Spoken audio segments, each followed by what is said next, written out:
আমরা যে স্বাধীন করেছিলাম, যে কয়জন সেক্টর কমান্ডার ছিলাম, 1 নম্বর সেক্টর মেজর জিয়াউর রহমান, আমি সেক্টর কমান্ডারে পিএস, আমারও ক্ষমতা কম নাই।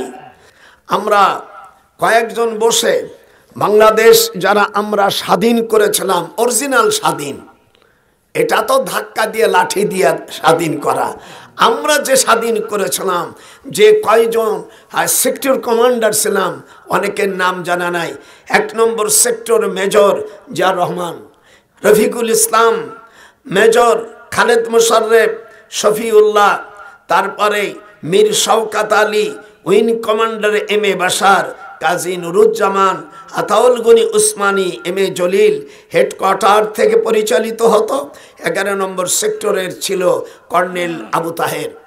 আমরা জিদাবাদি করে, এরা হলো অরিজিনাল এদেশকে যারা স্বাধীন করেছে এবং এদেশের সকল মা বোনের অর্থাৎ ইজ্জতের বিনিময়ে এদেশটা স্বাধীন হয়েছে। স্বাধীন করলেই এমনি হয়ে যায়, তাই নাকি? আমি গত পরশুদিন গেছিলাম 7 জানুয়ারি আসরের পরে, আমি ভিডিওটা দেখাইছি আমার পিসা হুজুরে, অর্থাৎ এই আবু সাইদ, বীর শ্রেষ্ঠ আবু সাইদ, সে মরে গেছে, আল্লাহ তারে জান্নাতবাসী করুক। আর ওই ঠেলায় মজা মারতেছে আর কয়েকজন।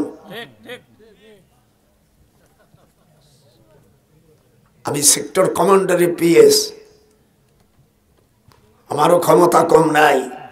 এই 52 বছর দেশ স্বাধীন হয়েছে, যারাই গেছেন তারাই কোনোদিন নামাজের বিলুৎথাপন করে নেই। অথচ কোরআন পাকের মধ্যে আল্লাহ বলেছেন, আল্লাযীনা ইম্মাক্কান্নাহুম ফিল আরদ আকামুস সালাহ, they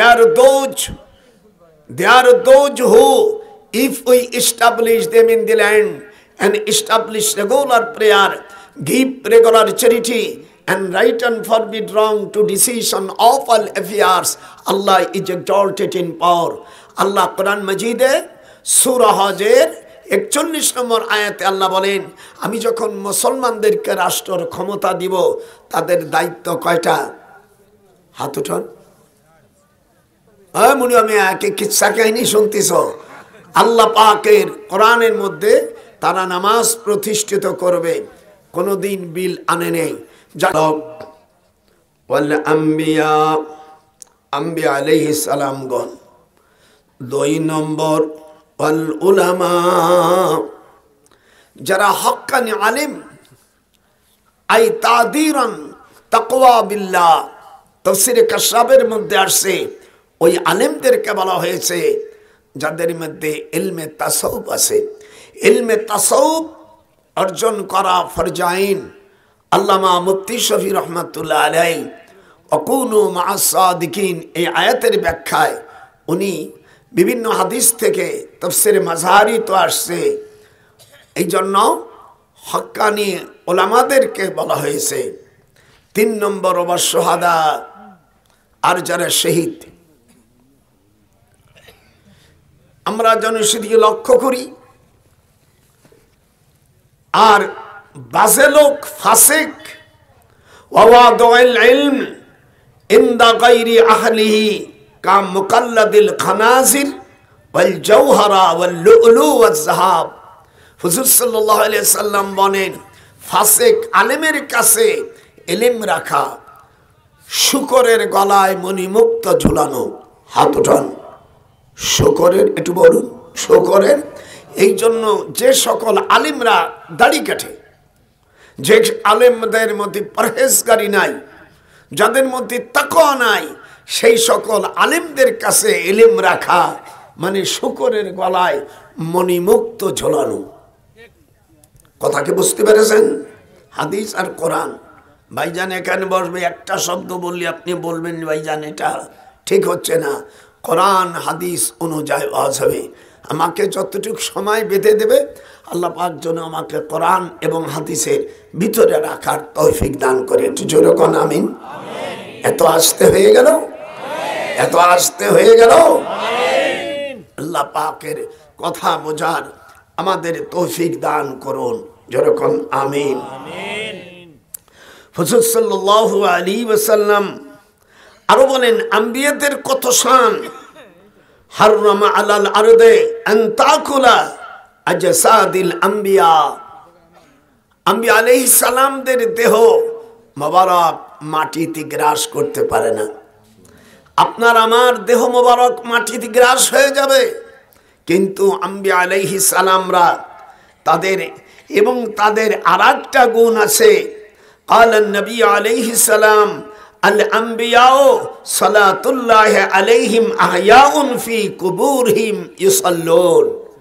যারা নবী তারা কবরের ভিতরে অর্থাৎ আলমে বরজখে তারা নামাজ পড়েন। আমাদের দেশের ব্যাকুবরা বলে যে আমরা নবীর সমান। সি সি সি সি, এটা কুফরি মতবাদ, তাকে কতল করা উচিত। আম্বিয়া আলাইহিস সালাম হুজুর মেরাজের রাত্রে উনি ইমামতি করছেন। আর দেখেন অকদ রাআইতানি ফি জামাতিন মিনাল আম্বিয়া, সকল নবীদের উনি ইমামতি করেছেন। ফাইদা মূসা কায়িমুন ইউসাল্লি, দেখে কি হযরত মূসা আলাইহিস সালাম উনি নামাজ পড়তেছে। আল্লাহু আকবার। উনি যদি মরেই যায় তাহলে উনি নামাজ পড়লো কি করে? ভাইজান আমার কথা বুঝতে কষ্ট হচ্ছে নাকি? আমি হাদিস এর বাইরে কোরআনের বাইরে যাব না, আল্লাহ যেন না নেয়। এরপরে দেখেন হযরতে ইব্রাহিম আলাইহিস সালাম উনিও ইউসাল্লি বিহিম কবরহিম ইউসাল্লুন, কবরে নামাজ পড়তেছে। হযরতে ঈসা আলাইহিস সালাম ওই একই রকম নামাজ পড়তেছেন। এবার ফাহানাতি সালাতু ফাআমামতুম, আর হুজুর ইমামতি করলেন। হুজুর কি করলেন? সকল আম্বিয়া আলাইহিস সালাম 1,24,000 বলেন, 1,24,000 কথা মিশকাত শরীফের 470-71 অথবা 70-71-72 পৃষ্ঠার মধ্যে মূল কিতাবের মধ্যে রয়েছে। আবু যার রাদিয়াল্লাহু তাআলা থেকে রাওয়ায়াত। যেই হোক, এর মধ্যে 315 জন হলো রাসূল, আর বাদ বাকি আম্বিয়া আলাইহিস সালাম। আল্লাহ রাব্বুল আলামিন কোরআন পাকের মধ্যে আরো জানান। আমাদের দেশের অনেক ভাইরা বলে যে 7টা দোজক। 7টা দোজক না, দোজক হলো একটা, আর তার দরজা হলো 7টা। যেরকম আল্লাহু আকবার। দোজক লাহা সাবআতু আবওয়াব লিকুল্লি বাবিন মিনহুম জুজউম মাকসুম, সূরাতুল হজর। আপনি দেখবেন সেখানে আসছে, আমি সব জমা করেছি এই দোজকগুলো কোথায়, দোজকের দরজাগুলো।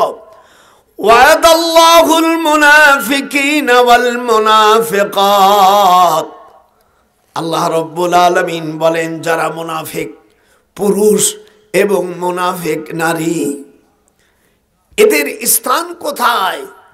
একেবারে জাহান্নামের তলদেশে। 7টা গুনাহ করলে আমিয়া মুনাফিকের খাতায় রাজি হয়ে যায়।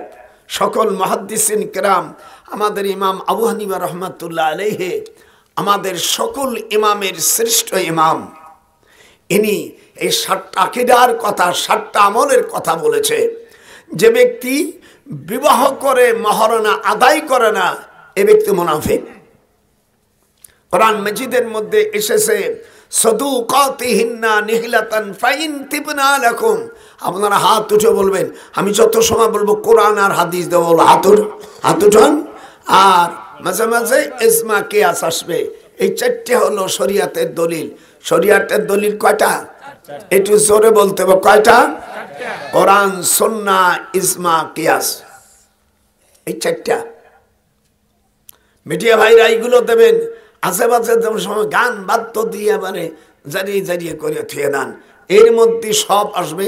আমার যে সময় আছে, এই সময়ের মধ্যে আপনাদেরকে আল্লাহ যেন আমাকে কোরআন এবং সুন্নাহর ভিতরে ইজমা কিয়াস এই 4টির উপর ভিতরে থাকে আমি ওয়াজ করতে পারি। আপনারা আমার জন্য দোয়া করবেন না? এই জন্য আমি আপনাদেরকে বলি, খবরদার, যারা যারা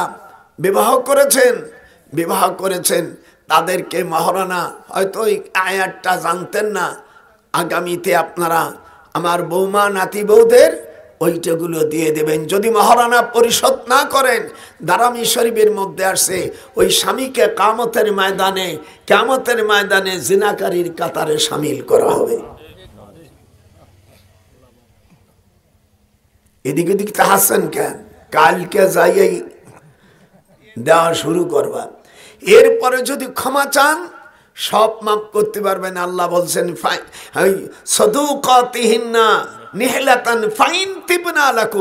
যদি তোমরা মাপ চাও স্ত্রীর কাছে, সামান্য মাপ করবে। কত? সব হারাম, আল্লাহ পাকের কোরআনে নিষেধ হবে। আমার বোনের আবার একেবারে মায়ার ঠেলে সব মাফ করে দিলে আপনি জাহান্নামী হয়ে যাবেন। মোটে এদিক ওদিক না, এইগুলো ইসলামী রাষ্ট্রর দরকার। ওলি আল্লাহদের মাধ্যমে ইসলামী রাষ্ট্র হবে, ওই কোন ফাসেক ফুসেকের দ্বারাই হবে না। যেরকম আল্লাহু আকবার। হযরতে ওমর ইবনে আব্দুল আজিজ রাহমাতুল্লাহ আলাইহি, হযরত ওমর ফারুক রাদিয়াল্লাহু তাআলার মেয়ের ঘরের নাতি, উনি যখন রাষ্ট্রপতি ছিলেন তখন আর কি ওই বাঘ আর বকরি এক ঘরে, এক ঘাটে, এক কুয়ায় পানি পান করত। তখন মদিনার একজন মহিলা দেখতেছে আজ তো বাঘ আর ছাগল এক জায়গায় পানি পান করতেছে না। উনি মনে করেছে ওমর ইবনে আব্দুল আজিজ রহমাতুল্লাহ আলাই আর দুনিয়ায় নাই। একটু হাত উঁচু করে বলতে, হাত উঁচু করো। আর উনি দেখে কি সত্যি এরকম শাসক কোথায় আমরা পাবো? আমরা যা পূর্বে পেয়েছি সব অন্যরকম। আমি নাম বলবো না, অনেকে গালাই এলে, আমি তো পীর মানুষ, তা বলতে পারি না, অন্যরকম। এই জন্য আল্লাহ বাংলার জমিনকে তুমি আজ পার্লামেন্টে